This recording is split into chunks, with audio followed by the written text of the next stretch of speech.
Sua Bíblia comigo no livro de Gênesis, capítulo 6. Nós vamos ler apenas 2 versículos. Eu quero contar com o seu conhecimento da história da Bíblia, para não precisar ler todo o texto. Conto com o seu conhecimento, nem que seja básico, do texto bíblico, da palavra de Deus, da história de Noé, para que não seja necessário olhar todo o texto e assim ganharmos tempo. Gênesis capítulo 6, nós vamos ler 2 versículos por enquanto.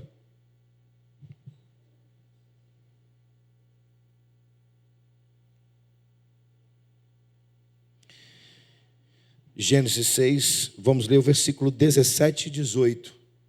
Você vai deixar a sua Bíblia aberta, você vai deixar a sua Bíblia com aquela fitinha aberta, ou marcando, né? Você vai colocar o seu dedinho.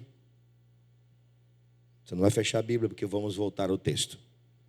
Diz assim, Gênesis capítulo 6, versículos 17 e 18. Diz assim: porque eis que eu trago um dilúvio de água sobre a terra, para desfazer toda a carne em que há espírito de vida debaixo dos céus. Tudo o que há na terra expirará. Mas contigo estabelecerei o meu pacto, e entrarás na arca, tu e os teus filhos, e a tua mulher, e as mulheres dos teus filhos contigo. Eu vou pedir, por favor, encarecidamente, que você abaixe sua cabeça, que você feche os seus olhos, não de forma religiosa ou tradicionalmente fazendo. Eu quero te pedir, por favor, que você feche seus olhos, para que possamos pedir ao Senhor que a palavra dele fale aos nossos corações. Nosso Deus, nosso Pai, com temor estamos aqui, com tremor estamos na tua presença, e com reverência estamos diante da leitura da tua palavra. Senhor, não há em mim capacidade alguma que possa traduzir o que a tua palavra, na sua essência, diz. Não há em nós, Senhor, mérito para estarmos nesse lugar, diante da tua presença. Mas há um amor grandioso em ti, uma graça abundante e profunda em ti, o que é para nós maravilhoso. E por isso, diante da tua palavra, pedimos, por favor, encarecidamente, e no nome de Jesus, fale conosco. Amém e amém. E o tema da mensagem é: no tempo da iniquidade, vivendo oportunidade. Em tempo de iniquidade, vivendo oportunidade.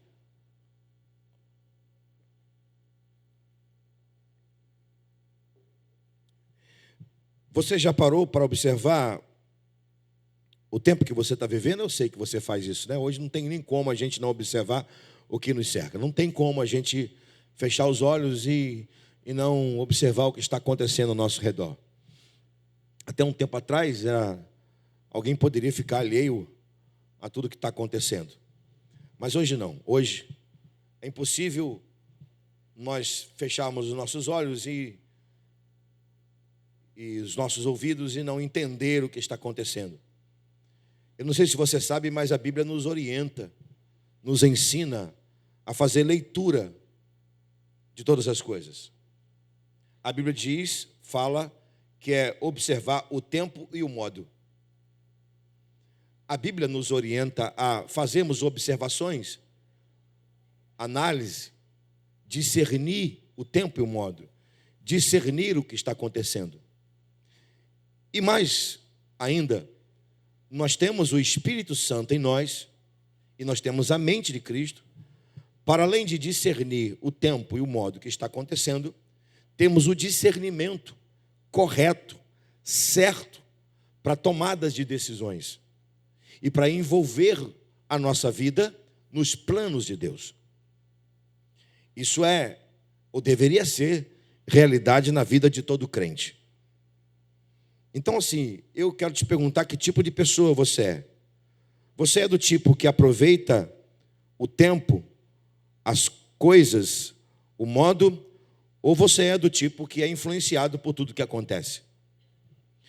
Para ser um pouco mais claro, você é do tipo que aproveita das situações ou é do tipo que você é influenciado pelas situações?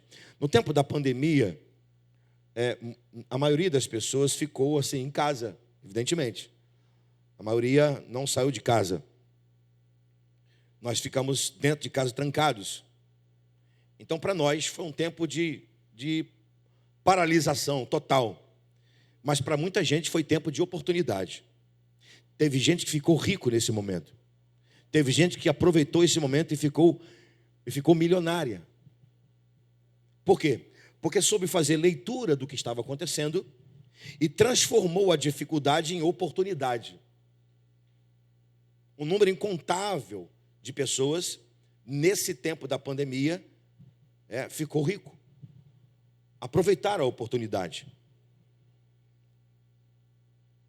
Eu vou mergulhar um pouco mais nesse texto com você, mas de início, o que nós estamos vendo aqui é um texto que vai revelar, que vai falar a multiplicação da iniquidade sobre a terra. E, ao mesmo tempo, é um texto que vai nos mostrar alguém aproveitando esse tempo como oportunidade. O maior projeto de Deus, evidentemente, que é o homem, é o ser humano. Quando você faz a leitura de Gênesis, no início, quando Deus acabava de criar todas as coisas, ele se admirava. Ele ficava feliz e ele dizia, é bom. E quando ele terminou de fazer o homem, ele disse, eis que é muito bom. Por que ele admirou do homem de maneira mais profunda, mais poética, mais bela? Porque para ele, Deus, o homem foi e sempre será a obra-prima da criação, o melhor e maior projeto que ele fez. Mas veja bem,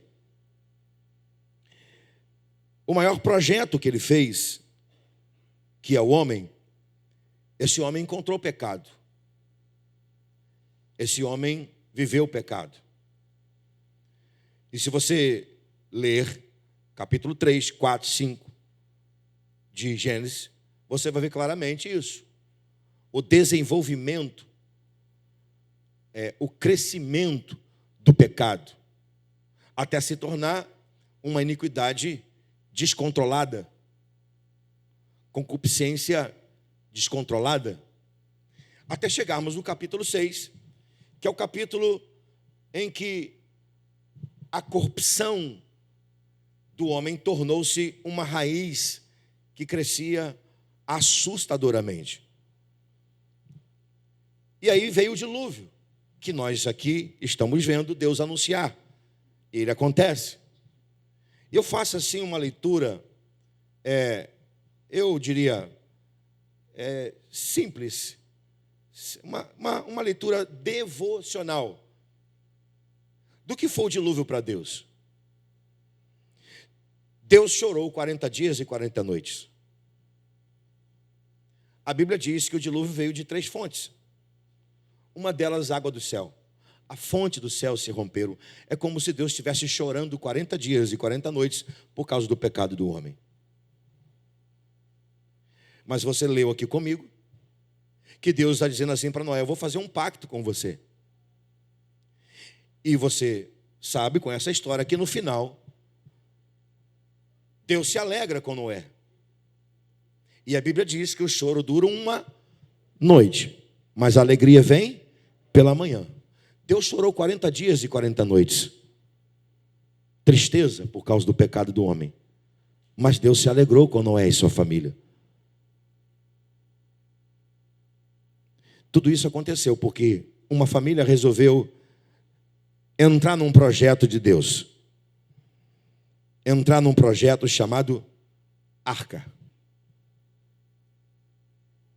À medida que o número de pessoas aumentava na terra, aumentava também a maldade, a concupiscência no coração. A iniquidade enraizou tanto na humanidade que Deus disse: resolvi acabar com toda a carne. A arca, ela é a resposta de Deus. E a arca tem algumas características que eu quero chamar a sua atenção. E ouça-me, por favor. Ela tem algumas características interessantes.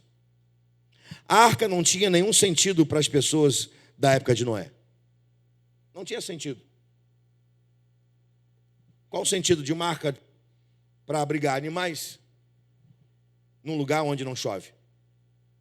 Então não tinha sentido. Para a geração diluviana, para a geração de Noé, do tempo de Noé, para essa geração iníqua, a arca não tinha sentido nenhum. Assim é a igreja. Para muita gente não tem sentido.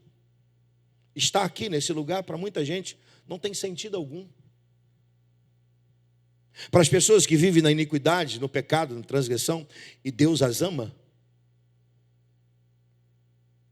e também nós devemos amá-las, enquanto elas estiverem nas trevas, para elas, espiritualidade não tem sentido algum, igreja não tem sentido algum. A arca também, querido, era interessante porque o que ficaria por dentro não sairia, e o que estava por fora não entraria. E assim foi feito. O que ficou por lado de dentro não saiu, e o que ficou do lado de fora não entrou. O símbolo da santidade, separação. A família de Noé ficou do lado de dentro, foi separada de uma geração corrupta, iníqua, que recebeu o dilúvio, e para eles o dilúvio foi um juízo.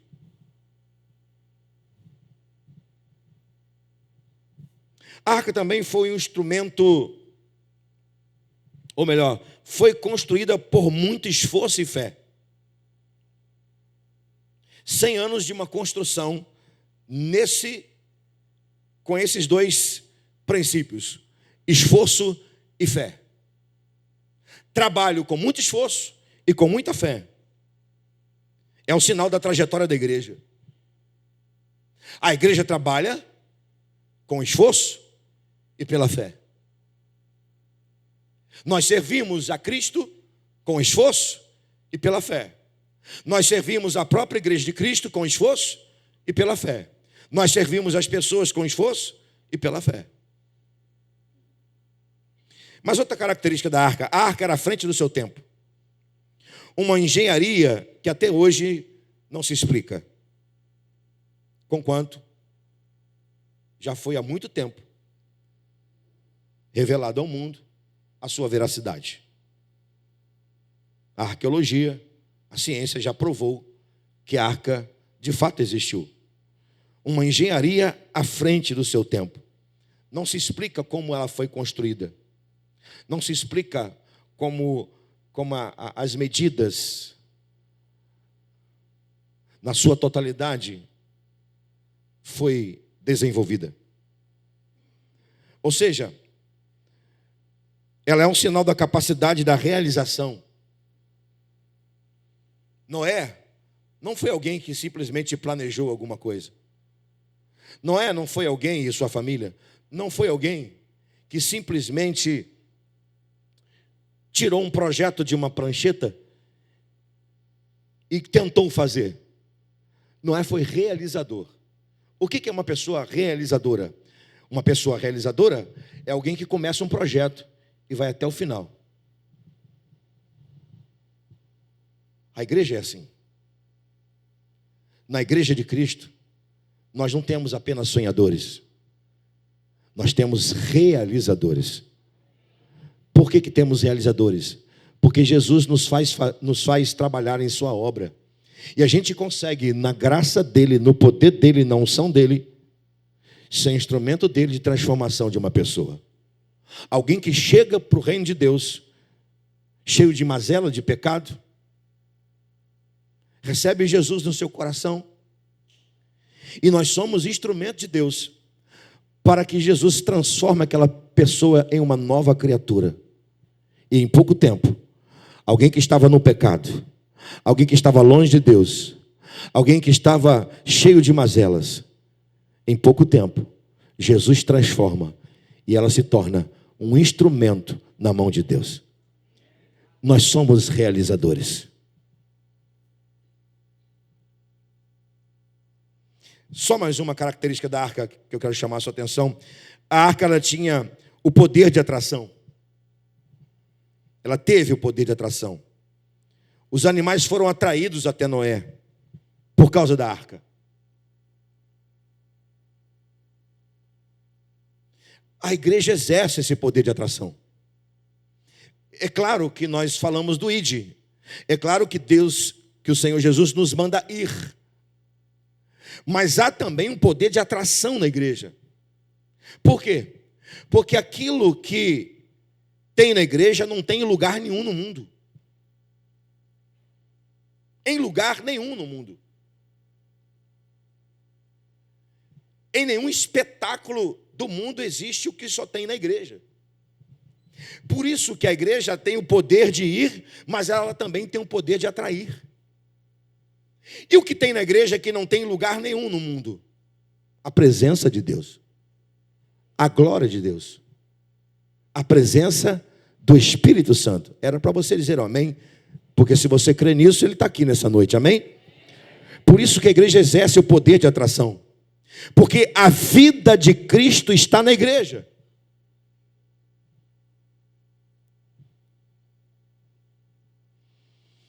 Meus irmãos, estamos vivendo um tempo em que muito se assemelha com a geração pré-diluviana. E quem diz é Jesus, não sou eu. Mateus capítulo 24, Jesus vai dizer: como aconteceu nos dias de Noé, assim também se dará por ocasião a chegada do Filho do Homem. Porque nos dias que aconteceram o dilúvio, o povo levava a vida comendo, bebendo, casando-se, oferecendo-se em matrimônio, até que Noé entrou na arca. O que Jesus quer dizer com isso?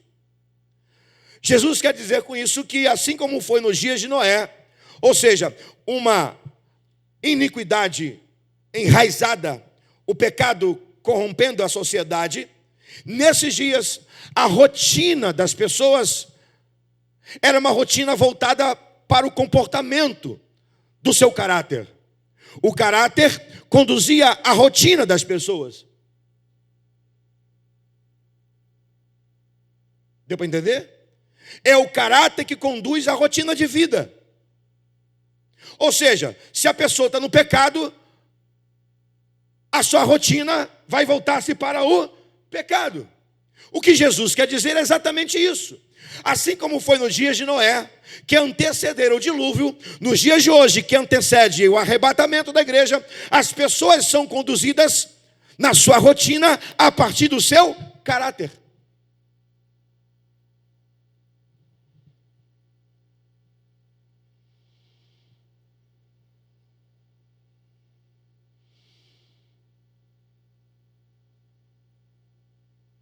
E aí, voltando aqui à história, ao texto, toda essa realidade onde as raízes do mal, pecado, iniquidade, transgressão, começou a tomar conta da sociedade, da realidade das pessoas, a ponto de Deus, eu vou acabar com o ser humano. Deus toma Noé e dá a ele uma oportunidade de entrar num projeto. O que Deus está falando comigo e com você nessa noite? E eu trouxe essa palavra motivado, evidentemente, pela própria palavra, mas motivado porque nós vamos continuar entrando num projeto de crescimento. O que o Senhor está falando comigo e com você nessa noite? Nós estamos vivendo exatamente essa realidade, similar aos dias de Noé, guardadas as devidas proporções de tempo, de tecnologia e tudo mais. Mas para nós, irmãos, é oportunidade. O que está acontecendo no mundo está trazendo cada vez mais desespero para as pessoas, mas para nós é oportunidade. Eu acho que você não está entendendo, eu vou repetir. O que está acontecendo no mundo é desespero. O que Deus está falando comigo e com você nessa noite é, nesse momento de iniquidade, de raiz do mal, do mal alastrando, do pecado se alastrando, do comportamento das pessoas cada vez mais longe de Deus. E como diz Timóteo, Paulo a Timóteo, que nos últimos dias muitos apostatarão da fé, serão amantes de si mesmos, egoístas, vaidosos, presunçosos. Essa realidade que está trazendo cada vez mais para a sociedade de doença, para nós, igreja, é oportunidade. Nós temos que tomar esses dias como oportunidade. Aliás, a melhor maneira de você esperar o arrebatamento da igreja é você trabalhando, é você servindo e tendo uma vida de devoção. Vou repetir, a melhor maneira de você esperar o arrebatamento da igreja é tendo uma vida de devoção e trabalhando para Jesus. Quer que eu repita de novo? A melhor maneira de você esperar o arrebatamento da igreja é tendo uma vida de devoção e trabalhando para Jesus. Então, o que está acontecendo no mundo, o que está acontecendo na cidade de Campos, no Brasil, a corrupção, tudo que você sabe de cós salteado, tudo isso para nós é oportunidade. Deus está nos dando uma oportunidade para revolucionar o nosso bairro. Deus está nos dando uma oportunidade para sacudir o coração das pessoas, para fazer com que as pessoas acordem, abram os olhos, sejam despertadas, porque Jesus está bem perto de voltar.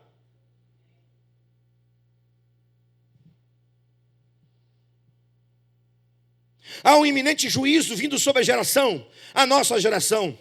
É tempo de nos unirmos e aproveitar a oportunidade.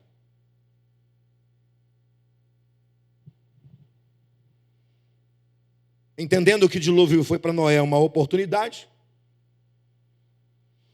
eu quero desenvolver com você que tipo de oportunidade ou de oportunidades foram essas. Então preste atenção, o dilúvio para a geração daquele tempo foi juízo. Para Noé e sua família foi oportunidade. Percebeu que você pode fazer a leitura diferente? Que você pode fazer a leitura, o discernimento correto de Deus? E pelo discernimento correto de Deus, você pode aproveitar as oportunidades? Eu penso que a partir de hoje, quando você vira uma pessoa desolada, triste, sem esperança, alguém vai olhar para essa pessoa e vai dizer: deixa ela quieta, se vira, ninguém mandou ela fazer isso. Você vai entender que é uma oportunidade. Você vai chegar perto dessa pessoa, você vai abraçar essa pessoa, você vai ministrar o amor de Cristo a ela, você vai pregar Jesus, ela vai receber Jesus, e aquela pessoa que desprezou vai ver que essa pessoa é a nova criatura. Amém? Então vamos lá. Que tipo de oportunidade viveu Noé e sua família? Oportunidade de privilégio de participar de um plano, de um projeto divino. Não era qualquer projeto, não era qualquer plano, era um projeto, era um plano divino. Capítulo 6, versículo 18 e 21, 18 a 21. Mas contigo estabelecerei o meu pacto, entrarás na arca, tu e teus filhos, tua mulher e as mulheres dos teus filhos. 19.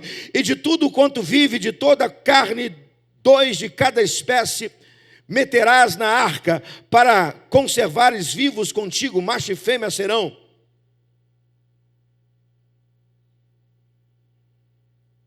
Versículo 21. E de tudo toma para ti toda a comida que se come, ajunta-se para ti, e te será para mantimento para ti e para eles. A gente olha para isso aqui e acha que é apenas uma logística para colocar animais em uma arca de madeira.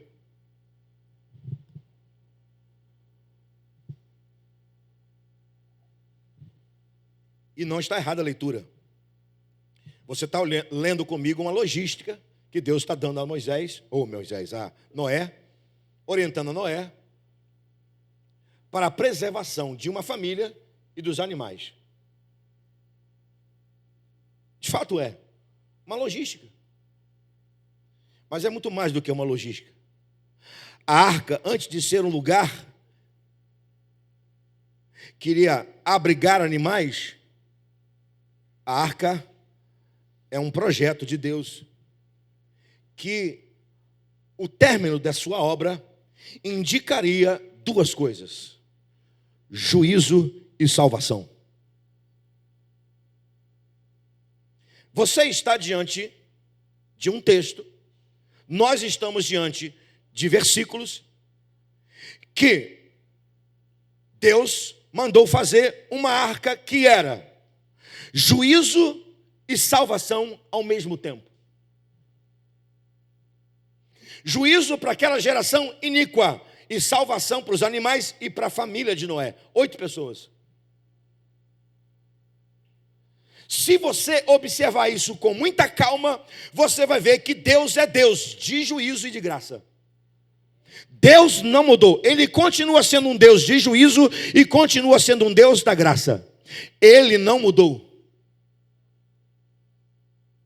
O que é a igreja? A igreja é um projeto, é um plano na qual trabalhamos para que a graça de Deus se manifeste. A igreja vive, trabalha em função da graça de Deus.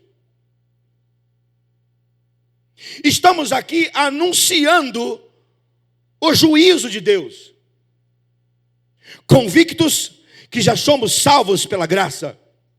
Diferentes dos dias de Noé, há uma oportunidade para que o juízo de Deus não aconteça para essa geração, a nossa geração. Portanto, meu irmão, o Espírito Santo está te fazendo um convite nessa noite. O Espírito Santo está te fazendo um convite para que você venha fazer parte de um plano, de um projeto divino. Que projeto divino isso? A salvação. Que até nesse momento, até nessa hora, até o arrebatamento da igreja, será e é graça. Mas do dia que não estiver mais, será juízo.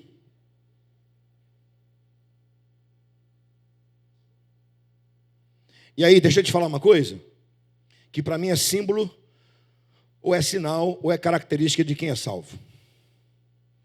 Todo salvo é grato. Concorda comigo?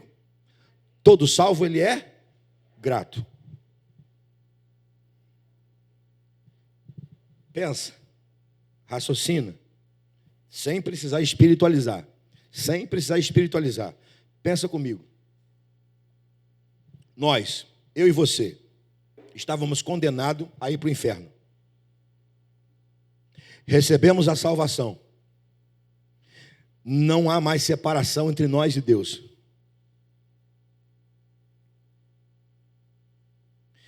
Então, como deveria ser o nosso comportamento? De santidade. Como deve ser ou deveria ser a nossa atitude? De gratidão. E como demonstrar na prática essa gratidão? Ora, se eu recebi a salvação, o que eu vou fazer? Em forma de gratidão, eu vou pregar para quem não tem ainda a salvação. Concorda comigo? Amém? Por isso que você e eu estamos sendo chamados para um projeto, chamado projeto ou plano de salvação. Se há deixa eu usar um termo de mineiro, se há um pinguinho de gratidão no seu coração, entre nesse projeto, faça parte dele. Ele não é meu. Ele não é meu. Esse projeto não é do homem, é de Deus. Porque Deus amou o mundo de tal maneira que deu o seu Filho unigênito para que todo aquele que nele crê não pereça, mas tenha a vida eterna. O plano é dele. O plano é dele. Quantos querem aproveitar essa oportunidade e pregar a salvação. Diga amém. Louvado seja o nome do Senhor. Oportunidade, querido. Segundo, oportunidade de serem... Que tipo de oportunidade viveu Noé e sua família? Oportunidade de servirem ao Senhor conforme sua vontade. Versículo 22 do capítulo 6. E aí nós vamos entrar no capítulo 7. Não vou ler todo o capítulo, apenas alguns versículos. Olha o que diz o versículo 22 do capítulo 6. Assim fez Noé conforme tudo que Deus lhe mandou. Assim o fez. Disse o Senhor a Noé: entra tu e toda a tua casa na arca, porque ei que tenho visto diante de mim nesta geração. Só esses dois versículos. O versículo 22 do capítulo 6. O 5 do 7 diz assim, o 5 do 7. Deixa eu ver o 5 do 7. E fez Noé conforme tudo o que o Senhor lhe ordenara. Olha que coisa linda.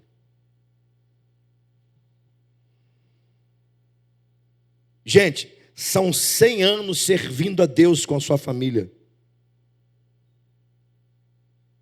100 anos executando um plano segundo a vontade de Deus. São 100 anos de palavras contrárias. São 100 anos de desafios, de zombaria, de vilipêndio. Não são 100 dias, são 100 anos. E durante 100 anos, esse versículo 22, esse versículo 5 do capítulo 7, esteve presente o tempo todo. Noé continuou fazendo do jeito que Deus mandou ele fazer. Noé continuou fazendo a vontade de Deus. Mas eu pergunto a você, o que sustentou Noé e sua família nesses anos para continuar fazendo a vontade de Deus? Seria o sonho de ver a arca pronta? Pode ser. Seria o medo do dilúvio? Não. Mas eu te afirmo que o que manteve Noé e sua família firmes, superando tudo, e fazendo tudo conforme a vontade de Deus, eu te afirmo, eu te garanto, que o que manteve Noé firme e sua família diante de tudo que viveram no seu tempo, o que manteve Noé de pé, fazendo a vontade de Deus, era agradar a Deus. Eu te afirmo, te garanto, que foi agradar aquele que chamou e lhe deu um projeto.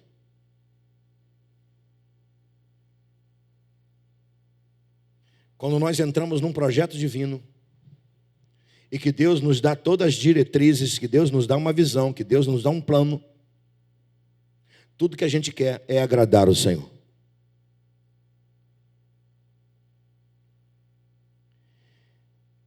Aí eu lembro de Jesus no Getsemane.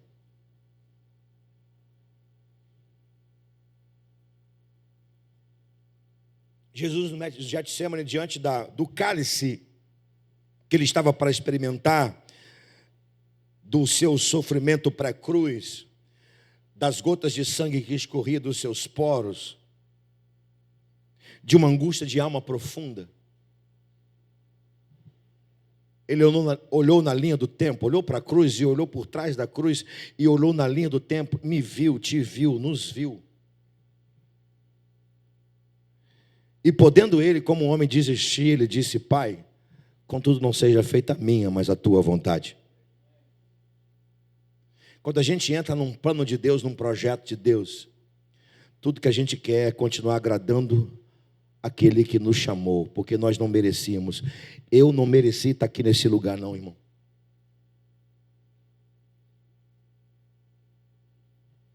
Não mereci estar aqui. Eu só estou aqui por graça de Deus. Estou aqui motivado para continuar agradando aquele que me chamou.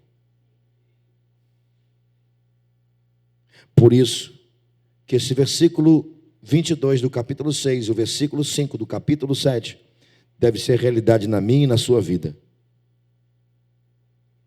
Noé continuou fazendo tudo conforme o Senhor lhe ordenara. Está aqui, irmão. Está aqui. Escrito para nós.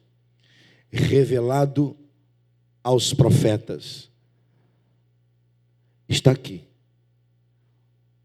Tudo que Deus deseja que sejamos. Tudo que Deus deseja que vivamos está aqui. Aqui está a vontade de Deus para a gente cumprir. O que a gente ganha? Eu poderia listar para você uma série de coisas que a gente ganha cumprindo a vontade de Deus, mas eu vou dizer uma só. Quando a gente faz a vontade de Deus, a gente alegra o nosso Criador. A gente alegra o Senhor. E o teu Deus, o meu Deus, é Pai. E qual filho que não quer alegrar o coração do Pai? Quer alegrar Deus, irmão? Quer alegrar o Pai Celestial? Faça a vontade dEle. Entre no plano dEle, execute o plano dEle, faça a vontade dEle. Isso é oportunidade. Amém? Mas que tipo de oportunidade viveu Noé e sua família? Em terceiro lugar, oportunidade de ver a manifestação do poder de Deus. Versículo 10 do capítulo 7, aconteceu que passados 7 dias, vieram sobre a terra as águas do dilúvio. No ano 600 da vida de Noé, no mês segundo, aos 17 dias do mês, naquele dia, se romperam todas as fontes do grande abismo, e a janela dos céus se abriram. E houve chuva sobre a terra 40 dias e 40 noites. E no mesmo dia entrou Noé, Sem, Cão, Jafé, os seus filhos, como também a mulher de Noé, e as 3 mulheres dos seus filhos, com ele na arca. E aí o versículo 14 vai falar dos animais. O que nós estamos vendo aqui nesse versículo? Nós estamos vendo a manifestação do poder de Deus, em forma de dilúvio.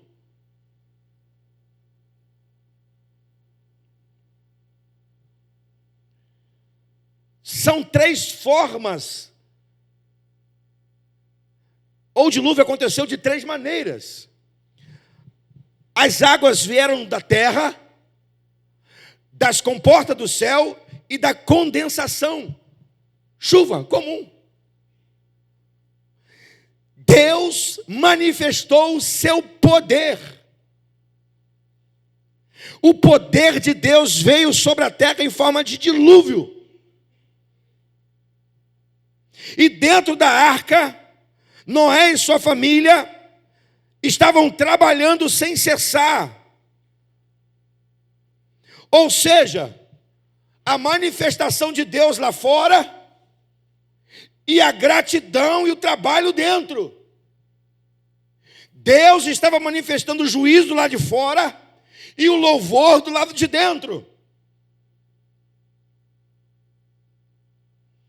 Seu lugar com a sua família, meu irmão, é na igreja de Jesus, trabalhando e ao mesmo tempo glorificando a Ele, porque o poder dele foi, é e sempre será grandioso.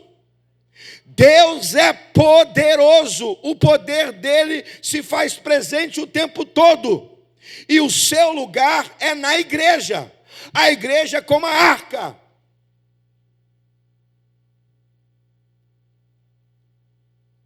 Igreja é difícil? É. Não é fácil, não. É difícil? É. Igreja cansa? Não. Não cansa. Porque o nosso trabalho não é braçal, é espiritual. Quem está cheio do Espírito não cansa. Se você disser que evangelizar cansa, tem alguma coisa errada com você. Se você disser que você está desenvolvendo alguma coisa na vida da pessoa e disser que está cansado, você não cansa.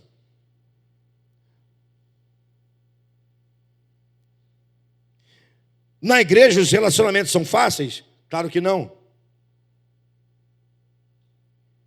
Mas não tem como sair do lugar onde Deus nos colocou com o seu poder. Sabe o que Deus fez? Poder dele. Deus fechou a porta da arca. Deus fechou a porta da arca. Deus travou aquela arca. Ninguém entrava e a família de Noé não saía. Durante 40 dias e 40 noites,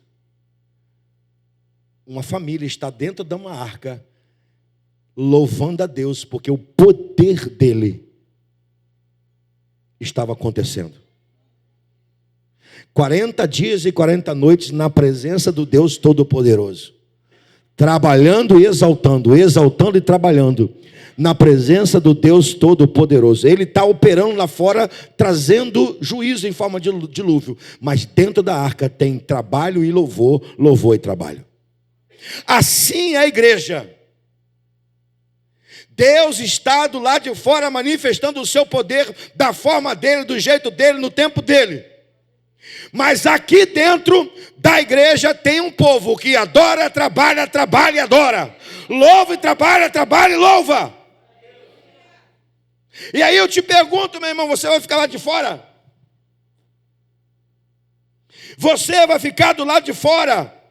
Não, é oportunidade de você participar do mover poderoso de Deus. Eu estou orando para que Deus manifeste o seu poder entre nós, para que Deus venha com o seu poder entre nós. E eu estou orando para que você participe desse poder.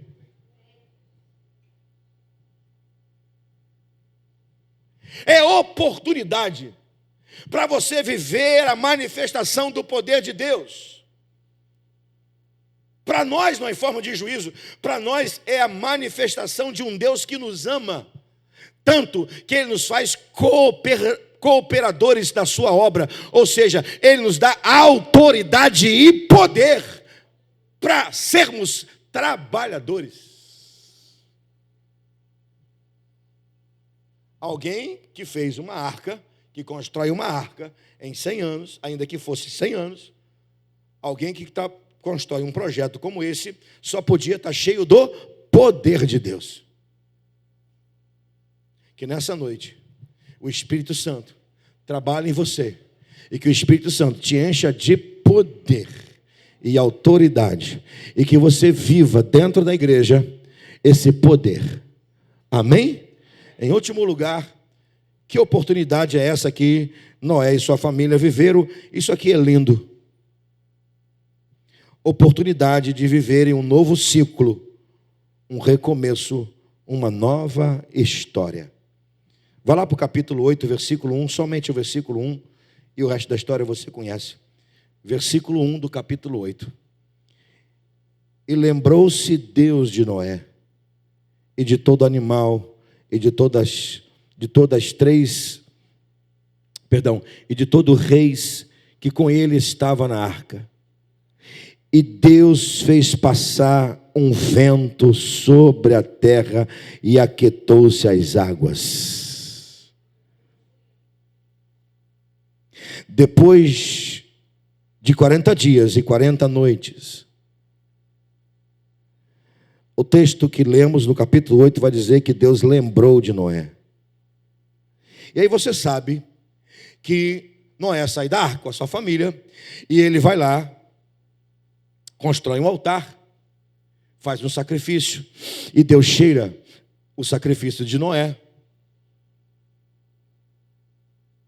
E aí Deus faz uma aliança com Noé. E para estabelecer essa aliança, ou para marcar essa aliança, ele coloca um arco, que não é arco-íris. Não é arco-íris, é arco, é aliança. Íris é deusa, é potestade, é arco. Disseram que é arco-íris, configurou-se que é arco-íris, mas não é arco-íris, é arco, arco da aliança. Depois de 40 dias e 40 noites, Deus se lembrou, Deus fez uma aliança com Noé e marcou essa aliança e disse: não trarei juízo sobre a terra em forma de dilúvio mais. Eu vou estabelecer com você um arco, uma aliança. Está aqui a aliança, um arco. Na verdade, Deus não criou o arco naquele dia, ele já existia.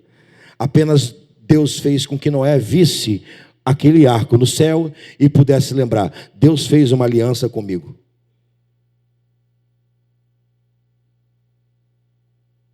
Mas eu chamo a sua atenção para o versículo 8.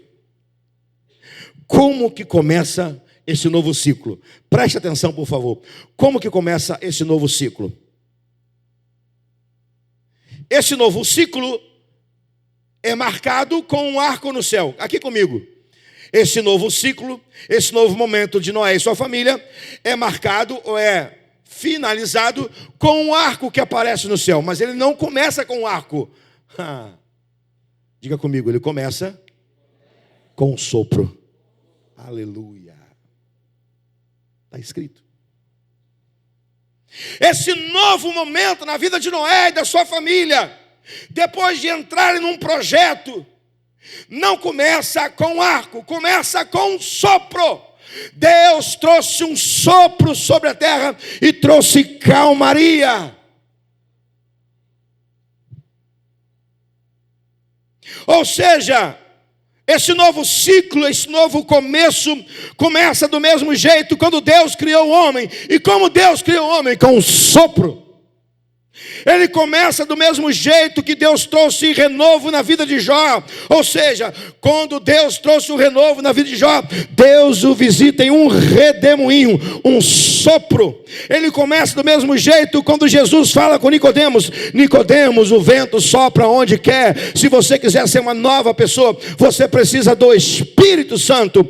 Começa do mesmo jeito que acontece em Pentecoste. Veio do céu um som, um vento impetuoso.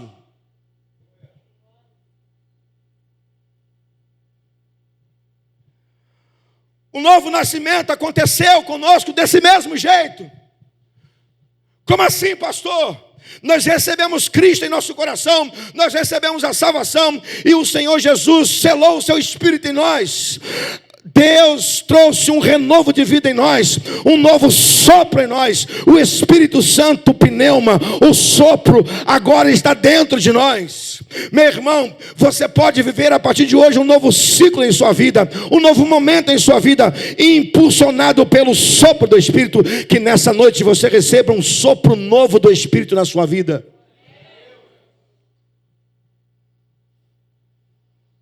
Porque a aliança já foi feita, já foi selada. Essa é a nova aliança no meu sangue.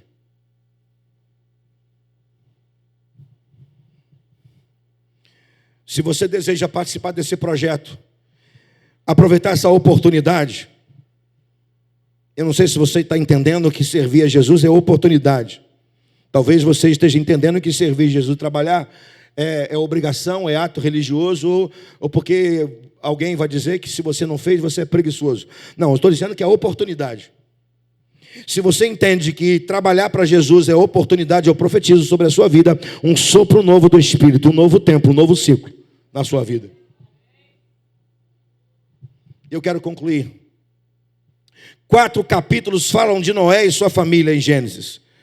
4 capítulos, preste atenção aqui que termino. No capítulo 6, Deus separa Noé de uma geração corrupta e violenta. Eu vou pedir que você me ajude agora, por favor. Só para a gente entender esse final. Diga comigo, no capítulo 6, Deus separa Noé. Fale forte, irmão. Deus separa Noé de uma geração corrupta e violenta. Então vamos lá. No capítulo 6, Deus faz uma separação. Amém? De novo, aqui comigo. Vamos lá, juntos. No capítulo 7, Deus separa Noé de uma terra corrompida. Amém, gente? Ok. Comigo. No capítulo 8, Deus separa Noé da arca, porque tinha para ele um plano de crescimento e multiplicação. Amém? No capítulo 9, comigo. No capítulo 9, Deus faz aliança com Noé para selar essa separação. Deu para entender? Ele separa Noé no capítulo 6, no capítulo 7, no capítulo 8 e faz aliança com ele no capítulo 9. Ele separa Noé de uma geração corrupta, pecaminosa. Ele separa Noé de uma terra corrupta. Ele separa Noé depois da arca, porque a arca foi um projeto momentâneo, porque tinha para ele um plano de multiplicação e de crescimento. E quando chega no 9, Deus faz aliança com ele. Ou seja, Deus só faz aliança com quem vive santidade, com quem vive separação. Sem separação, sem santidade, ninguém verá Deus. Que tipo de pessoa você é? Separada ou não?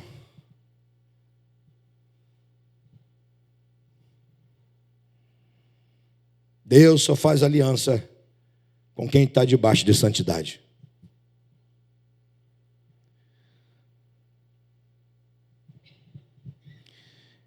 A palavra que Deus dá a Noé, depois da aliança é essa.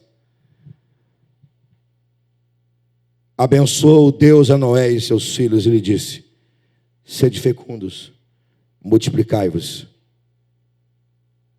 Sede fecundos, multiplicai-vos, enchei a terra.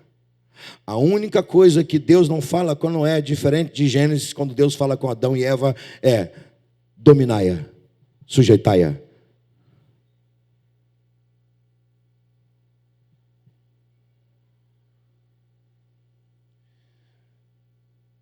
Como a palavra de Deus é viva, é presente, é atemporal, e eu estou falando com quem fez aliança com Jesus, eu tomo posse dessa palavra no nome dele, e te digo em nome de Jesus, a palavra de Deus, que Deus abençoe você, que você seja frutífero, que você multiplique, que você seja abençoado no nome de Jesus.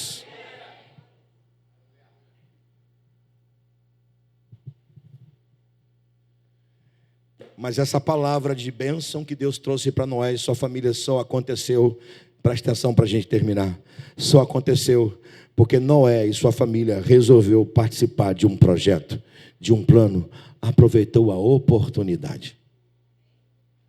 Muitas vezes nós não somos abençoados porque nós não aproveitamos as nossas oportunidades, ou melhor, as oportunidades que Deus nos dá. Nós estamos em busca das bênçãos, mas nos esquecemos que Deus é Deus abençoador. E mais, nós negligenciamos a obra dele, o projeto dele, e por isso que as bênçãos não vêm. Que nessa noite você saia daqui abençoado com a sua família. Aproveite esse tempo. Que tempo? O tempo da iniquidade. Aproveite essa oportunidade. Primeiro, para você se consertar com Deus. Para você renovar a sua vida no altar. E segundo, aproveite esse tempo de oportunidade. Porque Deus está chamando você para participar do último avivamento da terra. Antes que o Filho do Homem vem buscar a sua igreja. A igreja que está aqui, parte dela, de uma multidão, de todas as raças, tribos, línguas e nações. Parte dela está aqui nessa noite. Quem faz parte dessa igreja, levanta a mão e, por favor, glorifica Jesus por isso. Aleluia, louvado seja Ele. Abaixe sua cabeça, feche seus olhos.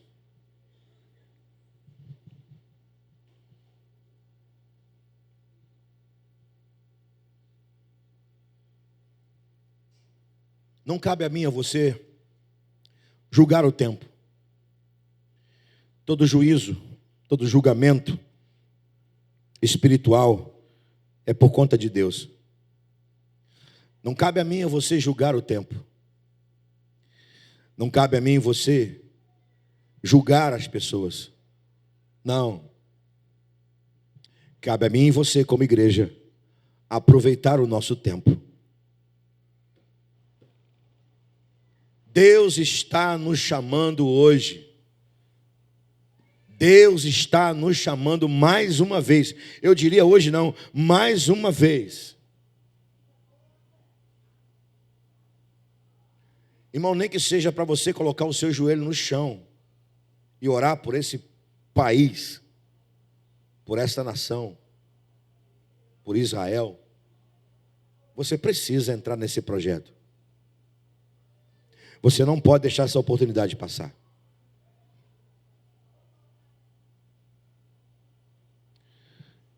Com seus olhos fechados, com a sua cabeça baixa, eu quero que você tenha um tempo com Deus e analise como está a sua vida. Primeiro, a sua vida diante dele. Como é que está a sua vida diante de Deus? Você pensa que Deus chamou qualquer pessoa? A Bíblia diz que Noé era um homem justo, reto e temente a Deus. Você pensa que Deus chamou qualquer pessoa? Não, Ele chamou um homem justo, reto, temente a Deus, diferente daquela geração. Então, antes de você tentar, sei lá, agradar a mim ou alguém, não sei, desculpa se eu estou exagerando. Antes de você tentar agradar você mesmo com algum tipo de gesto, pense, como é que está a sua vida diante de Deus? Se Jesus viesse buscar a igreja hoje, você ficaria para enfrentar o tempo da manifestação do filho da iniquidade, o anticristo? Ou você iria para as bodas do Cordeiro? Pensa nisso. Como é que está a sua vida com Deus? O fato de você ter sido batizado em uma igreja, isso não significa que você seja alguém que esteja agradando a Deus.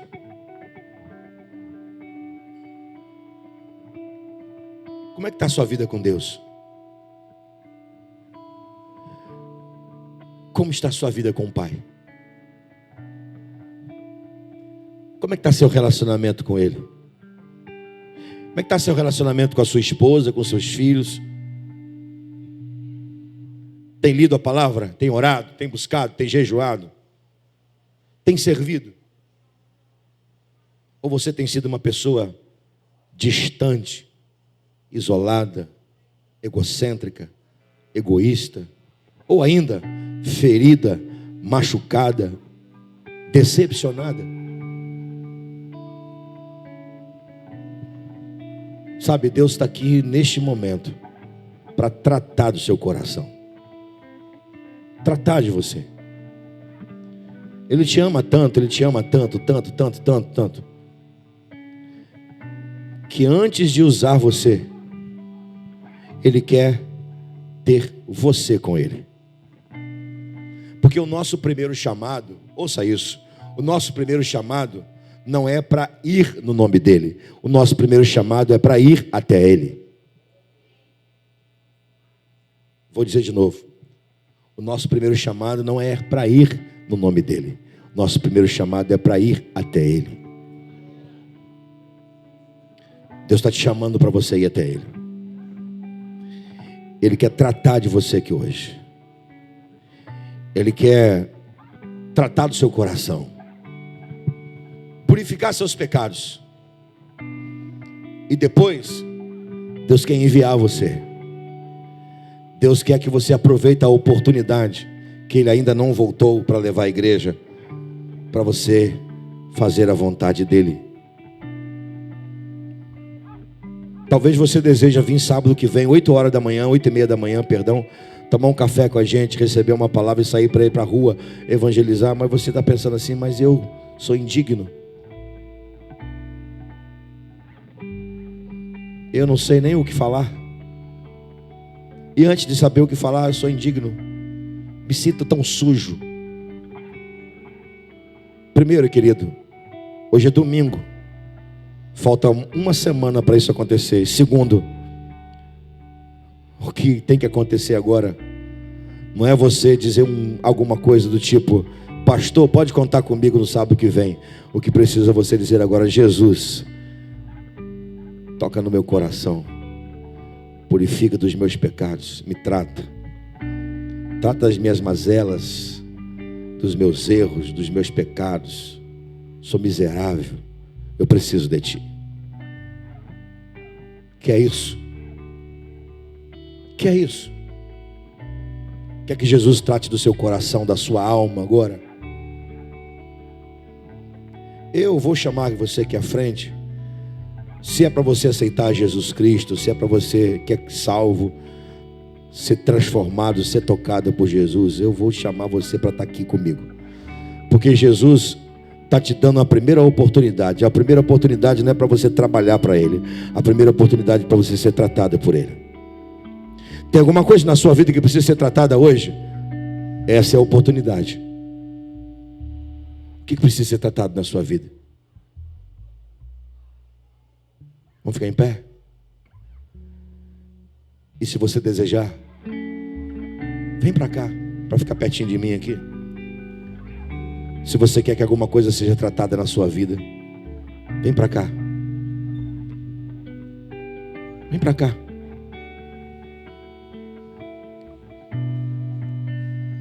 Isso. Glória a Deus. Os irmãos já podem louvar. O cântico já pode ser entoado. Enquanto o cântico está sendo entoado, a mão do Todo-Poderoso está sobre você, tratando de você neste momento. Glória a Deus.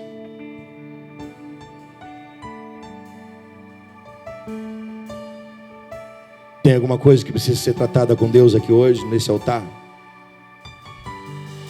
Vem para cá.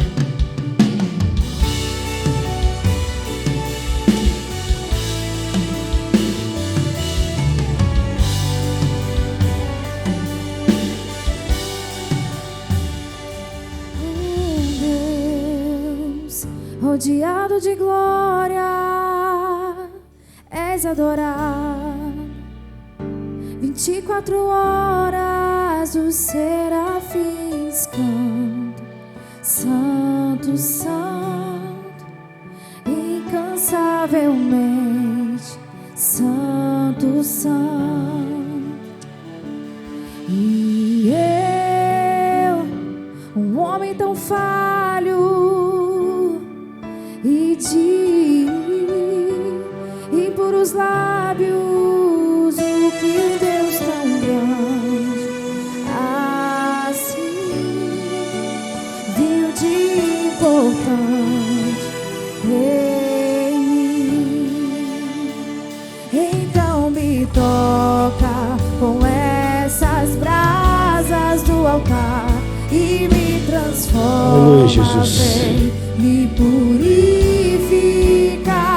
Então me toca com essas brasas do altar e me transforma. Vem me purificar. Eis-me aqui. Se você quer dizer eis-me aqui para o Senhor, para ele se envolver na obra dele, no projeto dele, agora eu quero convidar você para vir aqui à frente. Ah, pastor, mas já fui no domingo retrasado. Vem de novo, irmão. Vem dizendo: Senhor, estou disponível para fazer a tua obra, para entrar no projeto do Senhor, do teu reino. Vem para cá de novo, irmão. Vem para cá se você quer se envolver na obra de Deus. Se você quer unção, quer graça sobre a sua vida, vem para cá, rapidamente, para a gente orar. Para o teu chamado, se me deste unção. Pode chegar para cá, irmãos. Tem espaço vazio aqui na frente. E aí você já vai cantando essa canção. Somente pra tua glória. Adore o Senhor, adore.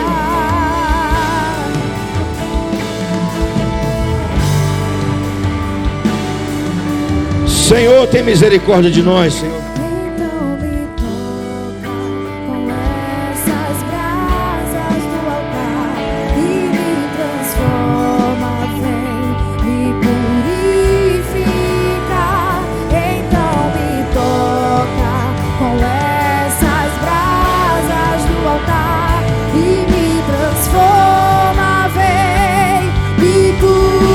Levante a sua mão e cante isso para o Senhor. Eis-me aqui. Estou disponível, então usa-me. Me fiz exclusivo só pra te servir, meu Deus. Envia-me.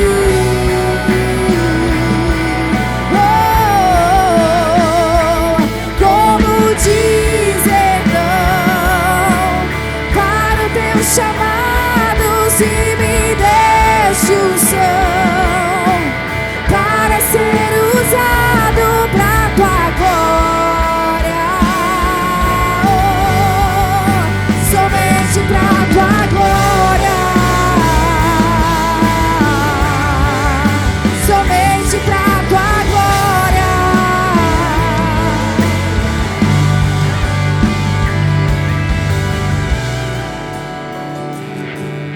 Aleluia.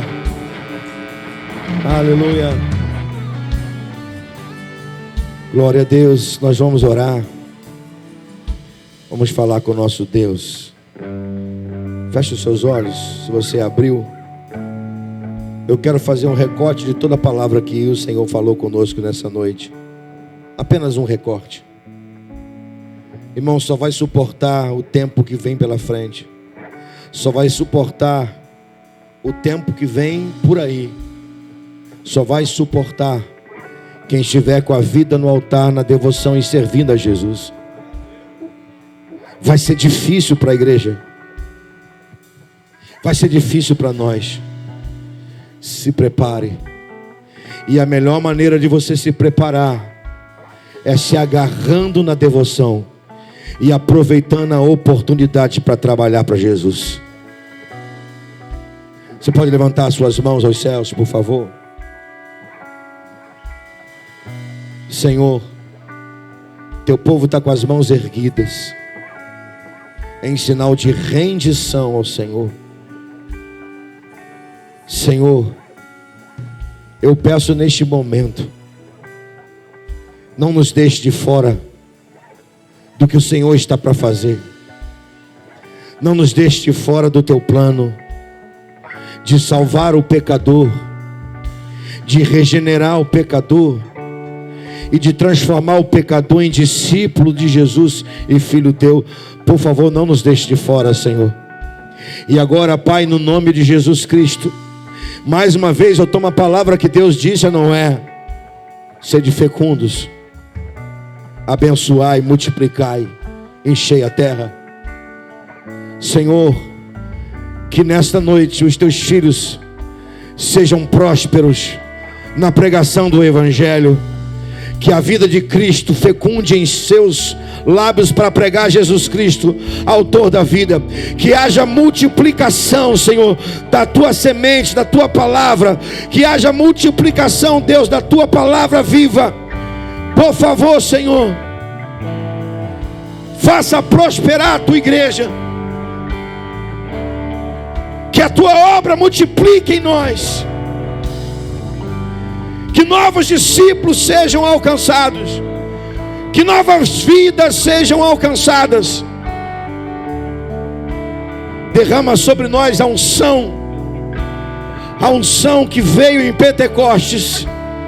A autoridade e o poder do Espírito para sermos testemunhas. Que venha, ó Deus, em porção dobrada sobre nós nesse momento, Deus.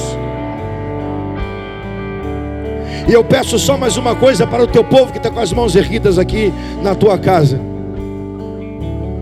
Eu não peço que o Senhor nos livre, não nos tire dessa geração, mas nos livre da influência dessa geração. Assim como Jesus pediu, eu não peço que o Senhor os tire do mundo, mas que o Senhor os santifique. Eu peço isso a Ti nesta hora, Deus. Eu peço, Deus, que o mundo não influencie os Teus filhos. Eu peço que o Senhor os santifique neste momento e os prepare, por favor, para a realização da Tua obra e para o grande encontro contigo, Senhor. Essa é a minha oração. e a faço no nome poderoso de Jesus Cristo. Amém e amém. Glória a Deus. Aplauda Jesus.